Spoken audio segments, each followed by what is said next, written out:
আসসালামু আলাইকুম। দেশ ও প্রবাস থেকে যেখান থেকে আমার ভিডিওটা দেখতেছেন অবশ্যই আমার কথাগুলো মনোযোগ দিয়ে শুনবেন। দেখেন, আপনি যে কাজটা করেন ওই কাজের উপরে আপনার নির্ভর করবে আপনি কতটুকু সফলতা অর্জন করতে পারবেন। তেমনি আমি যে কাজটা করব সে কাজের উপরেই একমাত্র নির্ভর যে আমি কতটুকু সফলতা আনতে পারবো।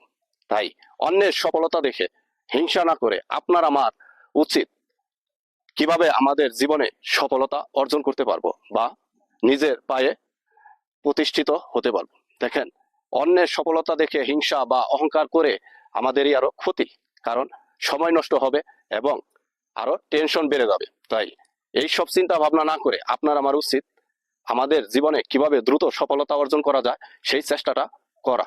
আমরা এগুলো না করে কে সফলতা পেলো কে পেলো না বা কিভাবে সফলতা পেলো এই সব নিয়ে হিংসা বা অহংকার বা অন্যের সমালোচনা নিয়ে সবসময় আমরা ব্যস্ত থাকি। এ কারণে আমরা সবসময় পিছিয়ে রয়েছি।